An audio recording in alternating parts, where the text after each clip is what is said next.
¿Cómo le va? Y bienvenidos. Esto es Palco a Debate en Rusia.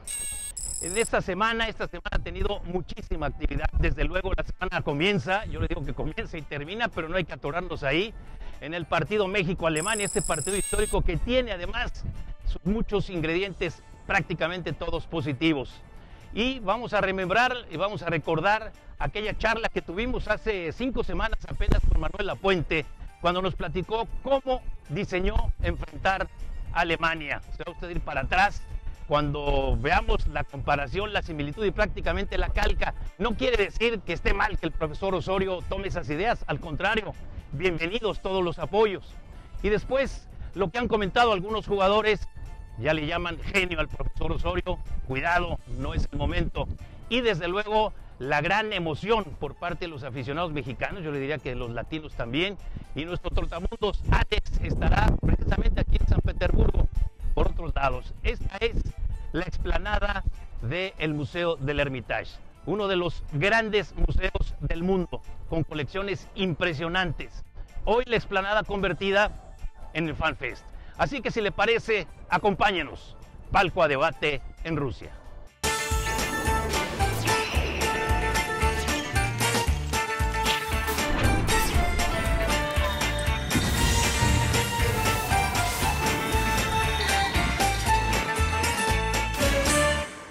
Y bueno, permítame recordar y hablar en primera persona. Cuando llegué al centro de prensa de la Copa del Mundo de Francia en 1998, con el encanto de estar en Francia, con la motivación de estar en un país extraordinariamente rico en cultura, en gastronomía, en lo que usted me fútbol, por supuesto, y con un equipo extraordinario, el equipo francés que venía por su mundial en casa. Llegamos a ese centro de prensa, colocado en el centro de convenciones allá en la salida, Porta Versalles se llama. Llegamos al centro de convenciones y había un piso enorme lleno de terminal, lo que hoy llamaríamos terminal de computadoras, de esas grandotas, que tenían cargados en su sistema pues toda la historia de los mundiales, tenía cargado también las alineaciones, todos los jugadores, todos los perfiles. Se habían hecho un gran trabajo, pero nada más, era solamente esa base de datos. Y allá en el centro, a un lado, estaba una zona incluso con un techito falso, porque al final de cuentas estábamos en un lugar cerrado, que era el centro de algo que todos conocían como Internet, una novedad. Francia, 1998, no es la Edad Media. Y ahí, bueno, pues yo recuerdo, yo colaboraba con el Grupo Reforma y me dieron una tarjetita diciéndome, si ves este clip, lo que escribas se va a enganchar, tienes que salvarlo y hacerlo. Y era una clase de física cuántica para poder enviar un email. Esa zona de Internet poco a poco se fue llenando, éramos 40, luego 50, luego 60 y seguramente cuando llegamos a 500 la comenzaron a agrandar. Era un Internet muy lento. Por eso en ese Francia 98 también ya la televisión de paga comenzaba a hacer lo suyo y ya había derechos de transmisión para unos y para otros. Francia 98 es también el de la modernidad en los estadios, en las pantallas, en fin, en muchos temas importantes. Pero yo le diría a usted que el fútbol de la mano de Joao Havelange había llegado hasta ahí. Y Havelange, que pudo eternizarse un poco más, porque estuvo bastantes años al frente de la FIFA, decidió dejar a su discípulo favorito, decidió dejar a Joseph Blatter. Y entonces hoy, regresando a ese 98, vendría aquella frase de cría cuervos y te sacarán los ojos. Y bueno, pues Salvador Aguilera, el director del Esto, colaborador de Palco a Debate, y yo tuvimos la oportunidad de estar presentes en el partido, de vibrar con nuestra afición, con nuestra emoción, con nuestros sentimientos. El cielo es el límite, pero hay que ir paso por paso. Esto es lo que platicamos Salvador Aguilera y yo después del partido allá en las afueras del estadio Luzhniki de Moscú. Y efectivamente, Salvador Aguilera, director del Esto, y venimos juntos a este viaje extraordinario en donde la selección mexicana de fútbol le gana a la selección de Alemania, pero además le gana bien, además con autoridad, además haciendo un juego casi perfecto por nota. Yo no sé si esa era la sorpresa que decía el profe Osorio, pero sí, en la conferencia de prensa se nos fue, se nos fue. Sí, Alfredo, ¿cómo estás? Un gusto saludarte, amigos. Mira que pienso que es el primer mejor tiempo que le he visto a México en muchos mundiales, ¿no? Con la concentración, con la eficacia, pero también llegué a pensar que en cualquier momento la selección de Alemania iba a ocurrir lo de siempre, nos iba a empatar, ¿no? Pero al no darse ese empate, indiscutiblemente que destacas la aplicación durante 90 minutos. ¿Qué le pasaba a México siempre? Tal vez 30, 40 minutos muy buenos en general durante todo el partido, pero al final la falla, el error, la inconsistencia, la desconcentración. Y en esta ocasión, bien lo dices, es el partido perfecto. No hubo ninguna falla, no hubo ninguna desconcentración. Cuando vienen algunos cambios del técnico Juan Carlos Osorio decías, ay caray, ¿qué va a hacer? Y finalmente le salió todo perfectamente bien. Yo te diría que aquí no hay héroes, ¿no? Que eso es lo mejor de este partido. No hay un héroe que se agarró la bandera y se tiró. Hay un equipo, porque sí, hubo dos grandes jugadas de Memo Ochoa, dos grandes paradas atajadas, pero también el equipo mexicano jugó como equipo y se dio el resultado como equipo. Fue una desconcentración, como decía Joachim Löw, el técnico de Alemania, pero bueno, qué bueno que los errores ahora se dan del lado del rival y que el rival sea Alemania, no cualquier otro equipo, sino Alemania. Sí, Alemania, y no con una alineación alterna. Es la Alemania de Toni Kroos, la alemana de Müller, de Özil, de Kérida, de jugadores de peso y trascendencia que están en los mejores clubes del mundo, y Neuer en la portería, que finalmente aparece como titular, y todo eso me parece que elogia más la victoria del equipo mexicano, aunque yo rescataré algo muy importante. Creo yo, Alfredo, deberá ser el estilo del fútbol mexicano. Esta manera con la que se jugó frente a Alemania debiera ser el estilo propio, porque creo que México no tiene un estilo, y me gusta este estilo porque explota las características del jugador mexicano. No es un fútbol de estar buscando centros al área, estar tocando la pelota, creando jugadas, penetrando por las bandas, buscando la velocidad de jugadores como Irving Lozano, de repente por ahí los ajustes que hace el entrenador, tal vez pensando en que con Raúl Jiménez podría llegar la segunda anotación y matar a los alemanes.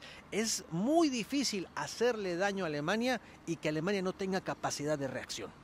Pero Chava, si te parece, vamos a continuar con esto, porque también allá en el estudio Armando López vamos a mandarlo desde aquí con estos micrófonos, pero cerraríamos este comentario así, que finalmente los errores se dan en el rival. Nosotros regresamos más adelante. Algunos le llaman los rompequinielas, otros las decepciones, otros ¿y en dónde están los grandes? Pero al fin y al cabo, en todos estos torneos, en todos estos mundiales, los grandes tardan en aparecer, o cuando menos tardan en ser arrolladores y avasalladores. Los grandes, por eso son grandes. Por ahí, el que no alcanza una semifinal es una decepción y una frustración, que para muchos de nosotros alcanzar una semifinal sería prácticamente ponerles un monumento. Conste, no estoy diciendo genio al profesor Osorio todavía, pero estos grandes aparecen por destellos, se enganchan, nunca empiezan bien los mundiales, pero ahí les apostamos y son los rompequinielas. Alguien me diría, ¿y cómo no han aparecido los grandes si Cristiano Ronaldo a España, que es al que más le hubiera querido anotar goles, le metió 3? La respuesta, o el quitarrisas, como dirían en el fútbol americano, es simple. Esos 3 goles de Cristiano Ronaldo, a la hora de la contabilidad, solo representaron un punto para la selección de Portugal. Recordando pues que Portugal es el campeón de Europa, aunque aquí esos blasones no cuentan o no cuentan tanto. Y en el caso de Brasil, comienzan estos cuentos afuera del jogo bonito, estos cuentos de si está lesionado Neymar o no. Esa película ya nos la sabemos, ese truco ya lo intentaron hacer en Brasil. Al final de cuentas, todos tienen que hablar en la cancha, inclusive Neymar, con todo y su peinado ese que para muchos de nosotros parece abominable. Pero si le parece, nos vamos a ir a una pausa y regresamos. Palco a debate en Rusia.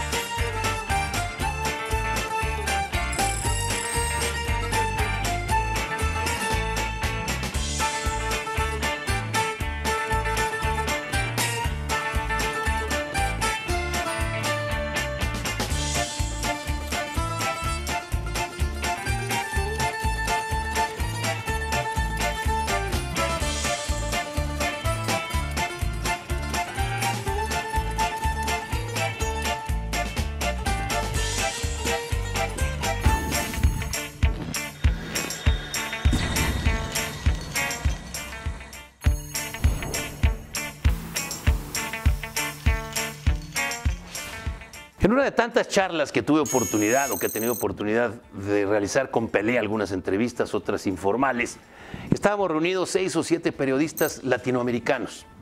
Pelé venía con su representante que nos decía unos minutos tal, luego les da uno a uno estas entrevistas personalizadas, pero en aquella ocasión varios estábamos sentados en una sala en torno a Pelé y él decía muchas cosas acerca de sus anécdotas, pero sobre todo tratando de meter a sus 2 patrocinadores, la tarjeta de crédito y el refresco. Eso era lo que él quería hacer.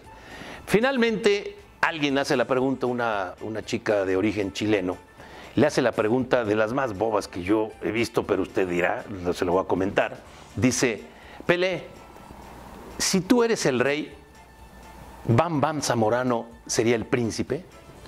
Si con eso empezamos, imagínese usted la cara de Pelé, que no respondió a esto, simplemente una sonrisa, porque Pelé ha sido siempre muy diplomático, más que político.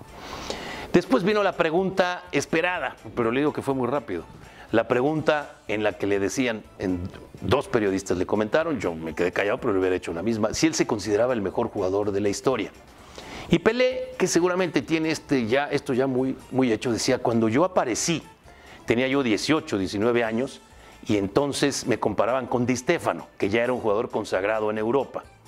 Después me compararon con Beckenbauer, como líder de la Alemania ganadora. Luego, o prácticamente al mismo tiempo, con Johan Cruyff, el inventor práctico o el hacedor, si me permite la expresión, de la famosa naranja mecánica de Rinus Michels, el entrenador. Después me comparaban incluso con Zinedine Zidane. Apareció Diego Armando Maradona. Y con Maradona, desde el día que apareció hasta la fecha, me siguen comparando. Más adelante, con estos nuevos chicos, Cristiano Ronaldo y Lionel Messi. Con todos me han comparado a mí. Saquen ustedes su conclusión. Pero bueno, alguien dice que en el fútbol o en los deportes no hay nada nuevo bajo el sol. La verdad, el fútbol, como decía Gary Lineker, se juegan 11 contra 11. Las reglas dicen que son unos por acá, otros por acá, y al final de cuentas, él decía, al final de cuentas ganan los alemanes. César Luis Menotti definió el fútbol mucho más simple. Dijo, el deporte, como el fútbol, escoge al niño y no el niño al deporte.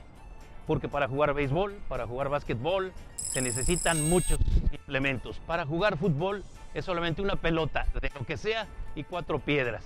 Ese es, pues, lo simple del fútbol. Sin embargo, los estrategas han hecho del fútbol, yo que le diría, el gran ajedrez, y por supuesto cobran mucho dinero. Y qué bueno que si sea, el fútbol no le roba dinero a nadie.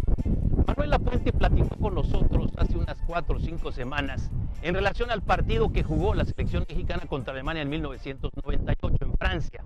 Aquel partido casi perfecto hasta que vino la lesión del Cabrito Arellano en la misma jugada en donde Luis Hernández falló aquella que pudo haber sido 2-0. Lo demás es historia. ¿Cómo diseñó Manolo Lapuente ese partido? Si le parece, vamos a escuchar al propio Manolo y luego usted y yo sacamos conclusiones.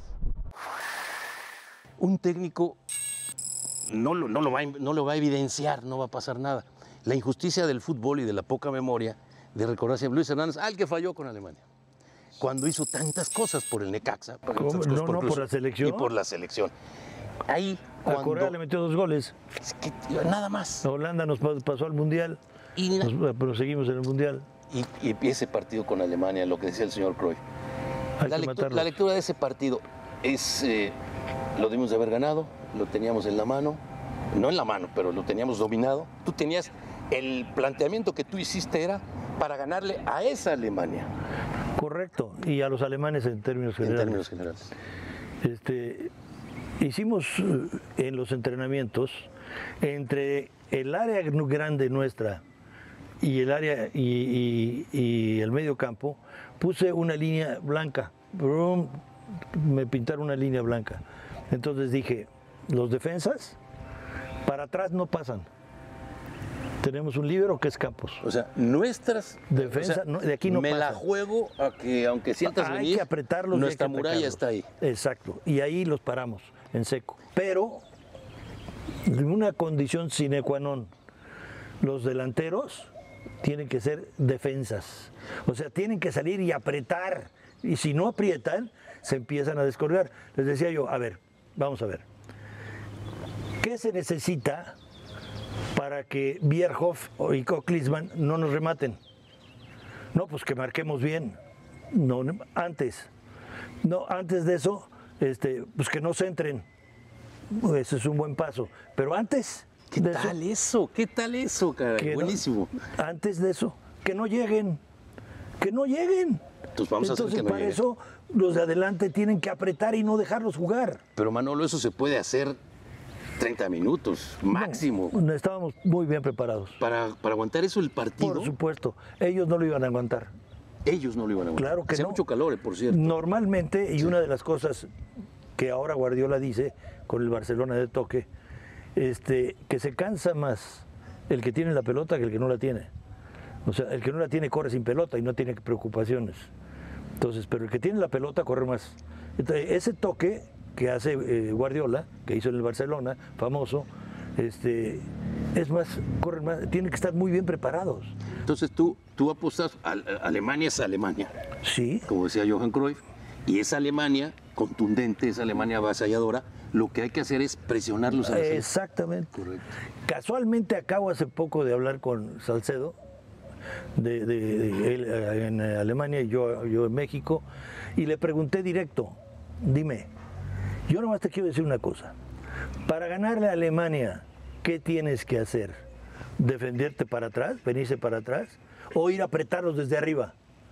Yo pensando en lo que yo habíamos hecho. Sí. Entonces me dijo, profe, si los dejamos, nos golean. Ahí está. ¿Cómo nos Hay pasó? que ir sobre ellos. O sea, hay que ir ver. sobre ellos y no dejarlos jugar. No tiene desperdicio en lo que dice Manolo, los primeros 15 minutos contra Alemania en Confederaciones. Así es. Termina ese partido, vas al vestidor, vas camino al vestidor, sabiendo que estamos eliminados, y te conozco con el coraje y la rabia de saber que tuviste junto con tu equipo esa oportunidad que probablemente no se vuelva a presentar. Entras al vestidor. Pues era una tumba, ¿no? El vestidor. Y yo, pues animarlos, ¿no? Es decir, bien jugado, se pierde. Esto se pierde y se gana. Nos tocó la de perder y se acabó. No hay más. Que fue contra Alemania y punto. No hay por qué sentirse como se están sintiendo ahorita. Un gran partido, muy bien jugado, ¿verdad? Y se acabó. Eso es todo. Un penal que no nos marcaron, donde se deriva la falla de Luis Hernández.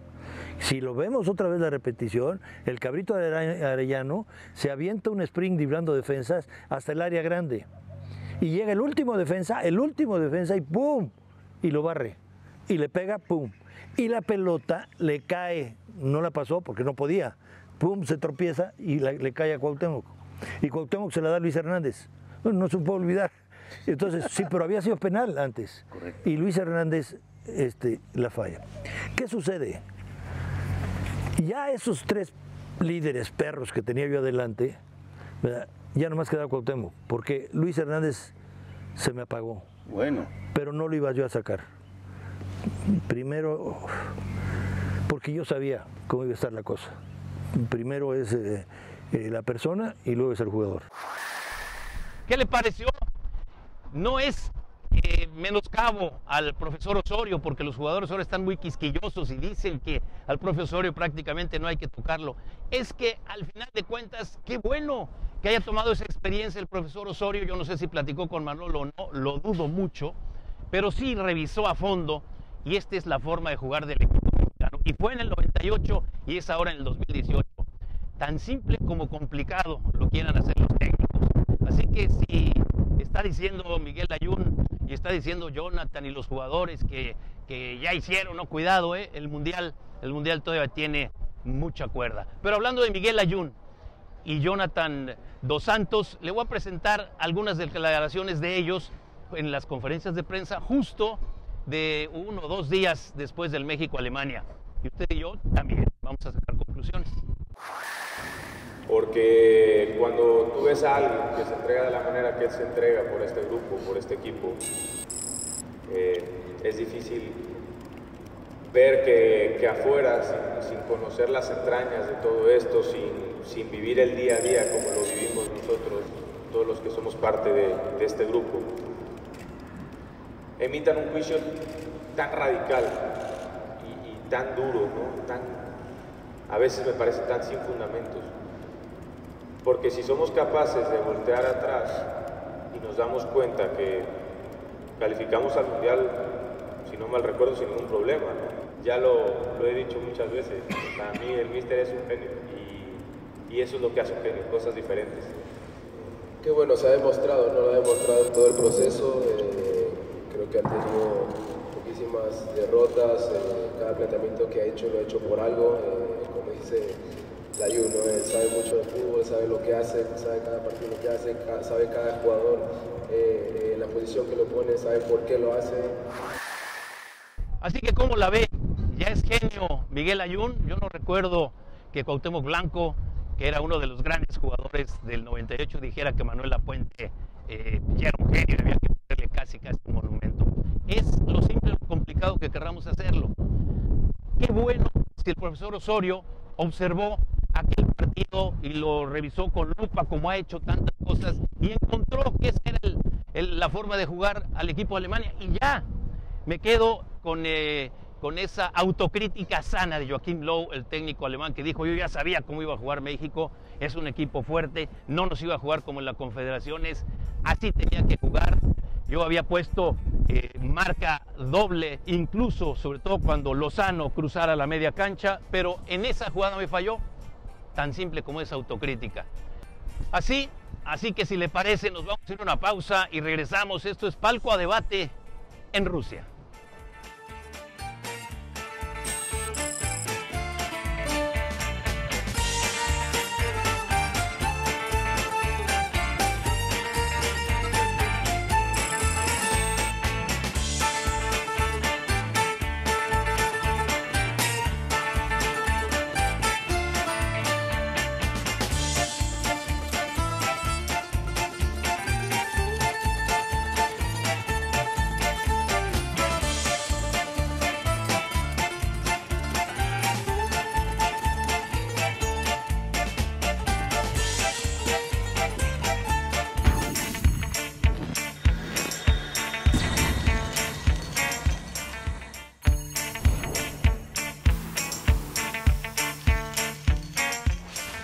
Como habíamos comentado en otro espacio anterior, el tema del Mundial violento, el de 1962, con aquella equivocación de un intérprete en donde dijo que los italianos iban a Chile muy contentos porque las mujeres eran fáciles, y los golpazos que se dieron, la eliminación prematura de Italia, doble campeón del mundo, la aparición del Brasil, campeón del 58, que iba a reivindicar su título.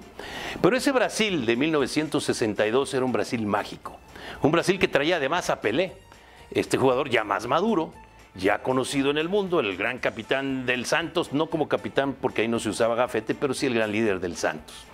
A Pelé lo lesionaron junto con otros 49 en la primera ronda. Pelé salió con una pierna casi fracturada del partido con Checoslovaquia, pero después Brasil trajo a Amarildo, aquel número 21 extraordinario, y ese jugador se dedicó a hacer los goles que Pelé hubiera hecho. Brasil avanzó a la siguiente ronda después de ganarnos a nosotros, a España, en un partido también que se esperaba mucho del España contra Brasil. Pelé Di Stéfano, que no se jugó con Pelé y con Di Stéfano, ya tocaremos ese tema más adelante. Pero Brasil avanzó y llegó a la gran final después de vencer a los chilenos en una semifinal muy de Brasil.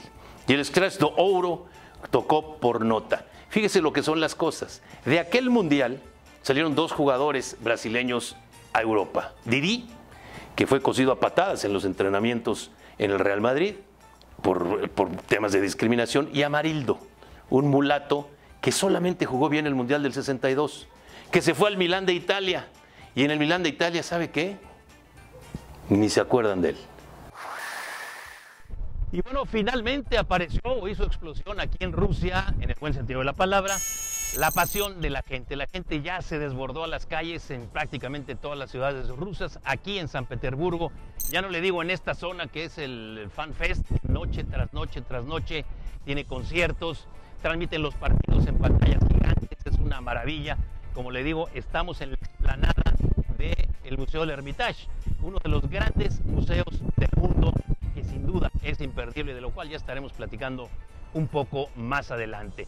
Pero había mucho escepticismo, y yo le digo que muchas dudas y hasta desencanto por parte de la gente aquí en Rusia, platicando con taxistas, platicando en el aeropuerto, platicando con los que pueden, porque el tema aquí es prácticamente a señas. Cuando gana México dicen Méxica, y le dije yo, y Rusia, o sea, ya con eso nos dijeron exactamente lo que quisimos decir, pero hoy las cosas son diferentes. Este equipo que prácticamente estaba condenado a desaparecer rápido en la Copa del Mundo, muchos periodistas rusos le llamaron la generación perdida del fútbol ruso, porque al no tener que eliminarse y ya estando por default ya en la Copa del Mundo, pues ¿qué necesita hacer? Nada más que amistosos, pero los amistosos, usted sabe, los amistosos pueden ser malos, descafeinados, mediocres, no hay quien meta la pierna, no hay quien realmente enseñe sus armas,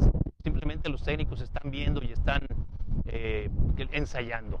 Esto le pasó al equipo ruso. Sin embargo, el hecho de tener como rival al equipo más débil de toda la Copa del Mundo, desde esas casualidades de los sorteos dirigidos de la FIFA, porque le tocó Arabia Saudita, no estoy diciendo ninguna mentira, es el equipo más débil de todo el torneo. Y bueno, pues si me apura usted un poco, Egipto, porque cierto que está Mohamed Salah, pero él no puede jugar solo, necesita otros 10. Y entonces los 3 goles que le metieron a Egipto más 5 ya son 8, ya están calificados, con esa diferencia de goles ya están metidos en la siguiente ronda. Y ahora sí, en Rusia se vibra el Mundial. Por todo Rusia ha despertado la pasión, no solo en los estadios, sino también en las calles. Pero antes de continuar aquí desde Rusia, quiero enviarle un saludo a mi querido Armando, allá en el estudio, allá en cabina, en nuestro estudio de Canal 11 en la Ciudad de México. Y vamos contigo, Armando, a ver qué nos tienes. Muchas gracias, Alfredo. Te mando un saludo hasta la sede de este torneo veraniego, que en términos generales creo que a todos nos ha convencido, ha cumplido con la expectativa. Nos hemos apasionado, como no, con grandes partidos que se han dado hasta el momento. Este torneo nos ha arrojado números verdaderamente impresionantes. Por ejemplo, te voy a decir lo que es el corte de caja del primer partido de todas las naciones. La primera jornada donde todas las selecciones nacionales tuvieron su debut en Rusia. Bueno, pues esta primera ronda obtuvo una cuota de 38 goles en 16 encuentros. Otro dato a destacar es que no se dio un solo partido con empate a 0, y esto no se daba desde Estados Unidos 94. Imagínate, creo que eso habla muy bien de la propuesta que traen, de los objetivos que traen cada uno de los representativos que está participando en esta máxima justa futbolística que hay en nuestro planeta. Hablar de que se ha dado un promedio de 2.3 goles por partido, a mí me parece sumamente atractivo, y es por eso que todos los aficionados en el Orbe pues hemos quedado a gusto con el desempeño y con el desarrollo de este torneo. Finalmente tenemos que decir que la tecnología también ha ayudado. Se han marcado 9 penales, se han anotado 7, pero de esos 9 penales el VAR ha tenido que intervenir para que precisamente se hiciera justicia en 4 de ellos. Y no cabe duda, Alfredo, auditorio, que este torneo ruso será el más visto a lo largo de toda la historia, ¿no? De las 20 ediciones anteriores, sí, en las últimas, obviamente, por el desarrollo de la tecnología, se ha ampliado el número de personas que han puesto atención a través de las pantallas de televisión, ahora de los dispositivos móviles, para presenciar el desarrollo, para conocer el desarrollo de los partidos que se dan. Pero algo que ha llamado la atención alrededor del mundo es esta selección de Islandia, que si bien se ganó el corazón de todos los aficionados, le fuera sonó a Islandia, o sea, sonó islandés, que aquí no creo que haya uno solo en varios kilómetros a la redonda, desde donde estamos aquí en las instalaciones de Canal 11 en la Ciudad de México, pero el hecho de que se haya difundido que el 99.6% de la población de islandeses ha seguido la participación de su selección en los partidos que ha tenido hasta el momento en Rusia,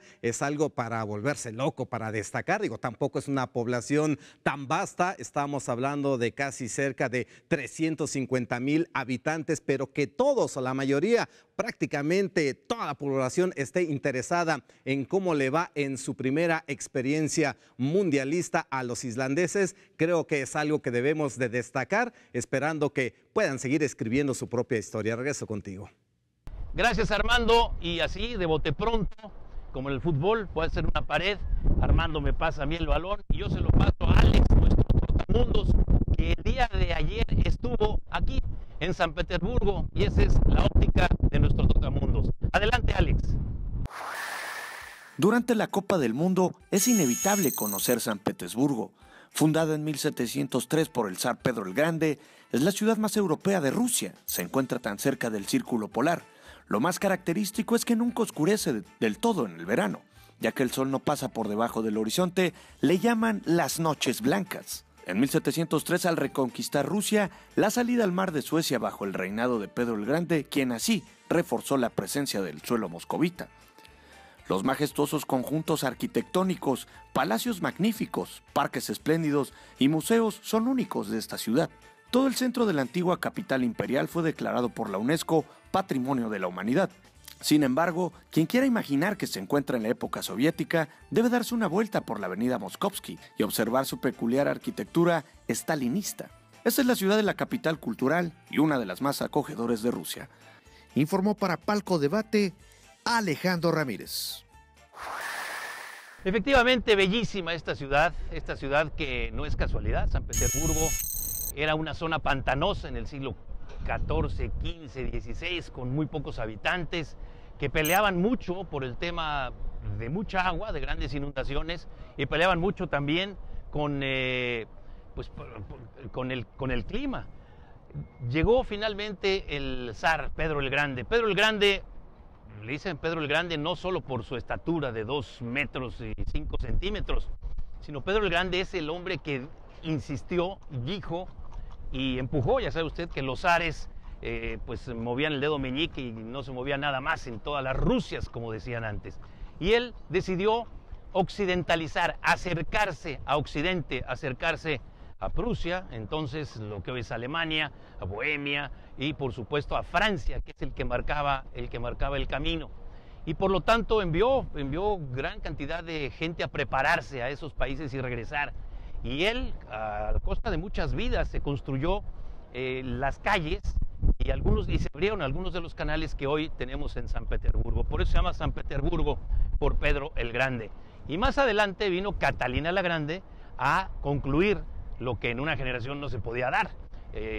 A la muerte de Pedro el Grande vino su hija Catalina y luego Catalina la Grande. Bueno, pues este es el punto de esta ciudad maravillosa que cada día se reinventa más. Cada día encontramos no solo la modernidad en relación a las cuestiones tecnológicas, sino el equilibrio que tiene San Petersburgo, un equilibrio sano. Yo lo voy a decir con 2 temas importantes. Primero, la ecología. Los parques no solamente en San Petersburgo, sino en toda Rusia son importantísimos. Y yo le diría que en todos aquellos países que pertenecieron a la influencia de la Unión Soviética durante tantos años, en Ucrania, en Bielorrusia, en Georgia, en Moldovia, en fin, todas, por supuesto en Rusia, ya lo comenté, el parque, las zonas verdes, hay que cuidarlas y las cuidan muchísimo. Cierto que esta tierra es bendecida porque tiene una gran cantidad de bosques, prácticamente interminables. Esos árboles, y alguna vez le mandaré lo comentaremos en los próximos programas, esos árboles son los típicos de Navidad, no los de plástico que nosotros usamos porque pues no los tenemos, se dan muchísimo por aquí.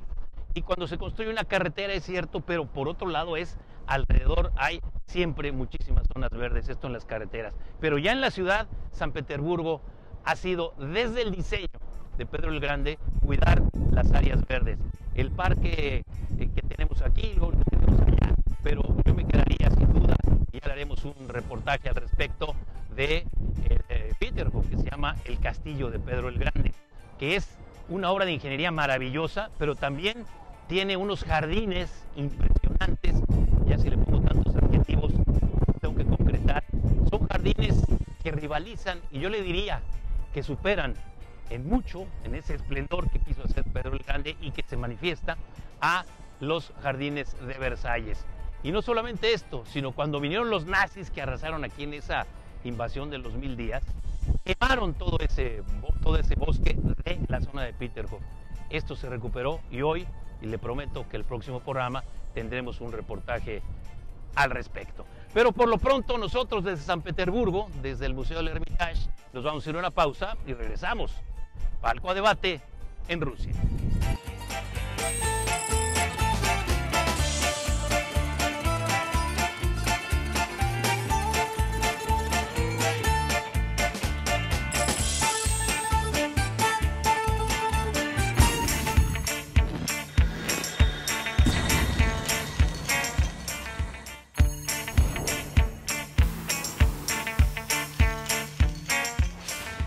Ya comentamos con ustedes que la FIFA, lo mismo que el Comité Olímpico Internacional, digamos, la FIFA es la federación más poderosa del mundo, por más que digan otros que no, y el Comité Olímpico Internacional, el órgano regulador del deporte más poderoso del planeta.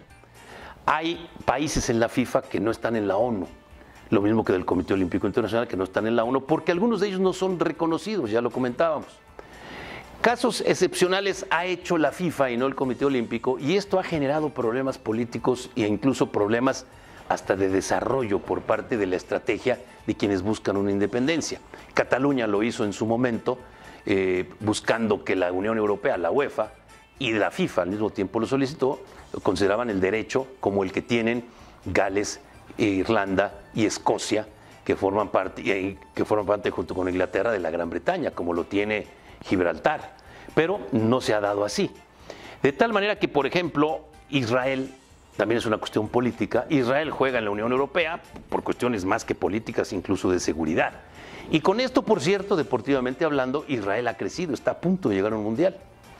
En el caso de Australia, Australia juega en Asia, no son cuestiones políticas, son cuestiones de decisión de ellos. Pero ¿qué le parece que las Islas Malvinas, como ya comentamos, tienen su solicitud ahí puesta? Pero la tiene también Crimea. Crimea es esta provincia de Ucrania que fue invadida o que hoy está considerado como territorio ocupado por las Naciones Unidas por parte de Rusia, que se apoderó de ese territorio en forma unilateral, ¿sabe cuándo? Después de los Olímpicos de Sochi. Tema que todavía hoy, en el 2018, sigue siendo considerado por las Naciones Unidas y por la Unión Europea. La invasión de Rusia a Crimea es territorio ocupado, como los bombardeos a la zona de Donetsk y Lugansk, que siguen formando parte del territorio ucraniano, pero de facto son de territorio ruso. En esos lugares la moneda es el rublo, no el hryvnia.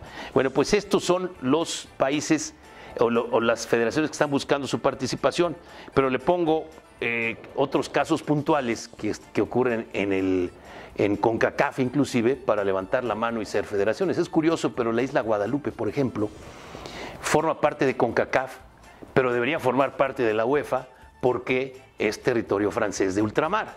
¿Y qué ocurre? Que usted lo ha visto en los torneos de CONCACAF. Ahí está Guadalupe. ¿Por qué? Porque son jugadores con ascendencia, ya sean abuelos o padres que nacieron en Guadalupe y que viven hoy en Francia y que juegan en segundas divisiones. ¿Y se acuerdan cómo nos han parado las pestañas en muchas ocasiones?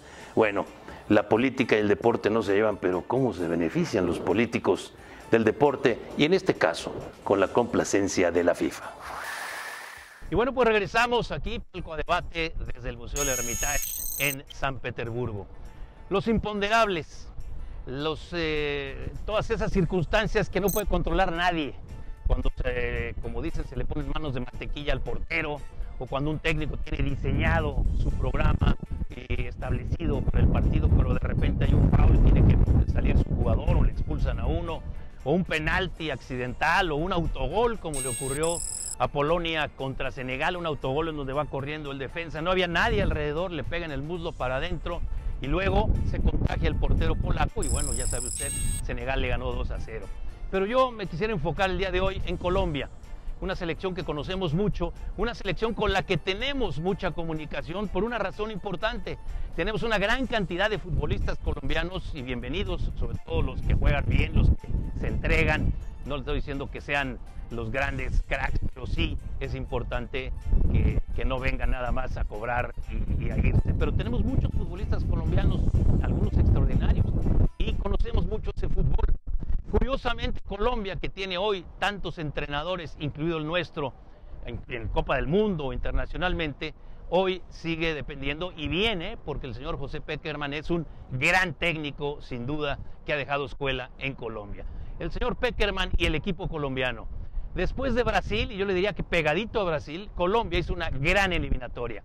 Así como Argentina tuvo una eliminatoria de angustia, una eliminatoria en donde tuvieron que esperar hasta el último partido y las coincidencias y las casualidades, y si nos vamos a la repesca y si no, y contra quién nos toca. Esa es Argentina, la potencia. Pero Colombia, con este equipo, con esta gran generación, muchos dicen que es la generación de oro de Colombia, y bueno, pues vino al Mundial y está con muchas expectativas todavía. Sin embargo, aparecen los imponderables. Yo le diría, y yo lo digo así en forma coloquial, son los fantasmas del estadio que de pronto salen a hacer travesuras. Colombia viene con un equipo y la base de este equipo sin duda es alrededor de James Rodríguez, este jugador asasazo que en Europa la ha estado, como decimos, rompiendo en el argot del fútbol y que pasó de noche por el Real Madrid, pero desafortunadamente para James Rodríguez, para el técnico y para el equipo, no estuvo listo para el primer partido, estaba en la banca. Hay quien censura al profesor Peckerman por haberlo dejado ahí, y él lo cuidó, porque ese problema en la pierna se podría agudizar más. Pero pone al equipo colombiano, pone su alineación y a los 2 minutos y medio viene ese penalti de al que le dicen La Roca Sánchez, que le marcan el penalti, lo expulsan, el equipo de Japón anota y ahora sí cuesta arriba. Un cuesta arriba muy grande para el equipo de Colombia porque hay que diseñar otro partido y con 10 jugadores. Así empataron y después, cuando ya Colombia parecía que sacaba el empate, que tampoco era malo para ellos, aunque esperaban el triunfo, viene un centro y es increíble que entre 3 le rematen y le anote Japón el 2-1 para una de estas llamadas sorpresas. A mí me recordaría mucho esto a la Colombia de Estados Unidos 94, la del Pío Valderrama, la de Freddy Rincón, un equipazo ese, el valenciano, en fin. Lo importante de aquel equipo es que se la creyeron y perdieron. Y se acuerdan ustedes de ese autogol ante Estados Unidos del malogrado Andrés Escobar, que después cuando llegó a su país lo mataron. ¿Se acuerda de eso? Que yo espero que no ocurra, no es un deseo, pero sí es recordar aquella que también llamaron los colombianos la generación de oro. ¿Hay mundial adelante para Colombia? Por supuesto, y seguramente aprenderán la lección de esto que ocurrió ya en el partido ante Japón. Y bueno, pues desde Rusia te envío un saludo una vez más. Mandamos a Armando López allá en nuestro estudio de Canal 11, allá en la capital de la República Mexicana. Adelante, Armando. Gracias nuevamente, Alfredo. Pues digo, de mi parte, lo que puedo concluir en esta ocasión, independientemente de que el desarrollo hasta el momento de este torneo en lo personal me ha agradado, creo que ha dado un buen sabor de boca, a diferencia de otras ediciones donde lamentablemente la fase de grupo, los primeros partidos son demasiado tediosos, aburridos. En esta ocasión, quizás por la sorpresa que se ha dado en varios encuentros en esta semana y media que llevamos ya de presenciar esta justa veraniega, creo que seguimos esperando al equipo verdaderamente sensación, independientemente de las potencias que esperamos que las aguas vayan tomando poco a poco su nivel y empiecen a pisar el acelerador, que se muestren con toda la calidad de cada uno de sus seguidores. Creo que sí seguimos esperando ese equipo que detone, que atraiga, que se hable de él. En ediciones anteriores podemos hablar de conjuntos que destacaban desde la misma primera fecha, ¿no?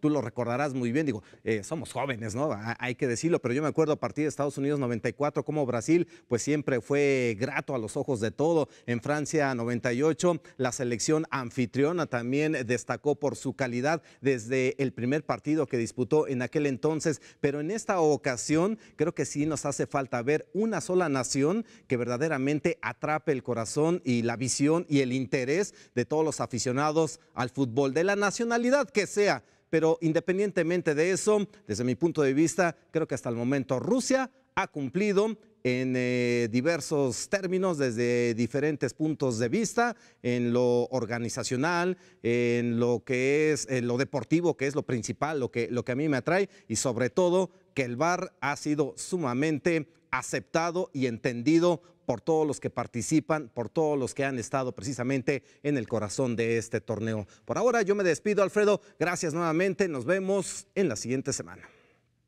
Y bueno, tanto en Moscú como en San Petersburgo el transporte público es muy eficiente. Prácticamente la gran mayoría de la gente se mueve en transporte público. El metro es muy bueno, así como el metro de Moscú es una obra de arte. El metro aquí en San Petersburgo también es, sobre todo en las líneas nuevas. En Moscú hay una nueva línea que es totalmente periférica y que es lo que nosotros llamaríamos en la capital de la República el tren ligero, el que va en superficie. Extraordinario ese tren y además muy completo. Y se detiene, por supuesto, los que no para la zona del estadio. En San Petersburgo lo mismo. Los autobuses también. Aquí no hay microautobuses, pero en muchas ocasiones nos movemos en taxi. Y este es el viaje que yo hice para llegar a la Plaza Roja de Moscú. Y si le parece, vamos directamente a a mí me sorprende, por supuesto, me impresiona y ojalá a usted le pueda yo contagiar ese sentimiento de dar la vuelta y encontrarnos con la magnitud de la Plaza Roja. El Kremlin, el corazón de Moscú, el corazón de Rusia. A la izquierda está el río Moscú. Pues allá al fondo se asoma la Catedral de San Basilio, ya lo veremos un poco más adelante, en el corazón de la Plaza Roja. Este es el Kremlin, a donde vamos a llegar en un momento y vamos a atravesar. Vamos rumbo al centro de Moscú, que es el corazón sin duda de toda Rusia. Ahí estamos viendo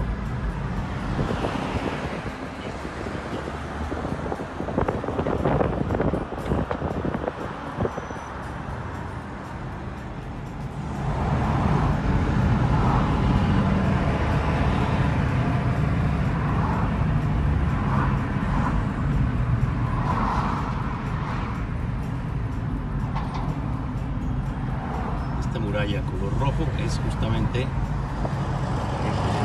anterior, como quieran verlo, el Kremlin. Del otro lado está el Museo de Lenin, lo que ustedes conocen también como la Plaza Roja. Desde la explanada del Museo del Hermitage, que es uno de los grandes museos del planeta. La explanada convertida hoy en el lugar del FanFest, en el lugar preferido de la gente de San Petersburgo y tanta gente aquí en lo que se ha convertido en una torre de Babel, aquí pues en San Petersburgo. Me despido de ustedes y les agradezco, por supuesto, a todo nuestro equipo de producción. Armando, muchísimas gracias. A todo el equipo allá en México que hace posible que Palco a Debate hoy desde Rusia. Hasta luego. Пока-пока.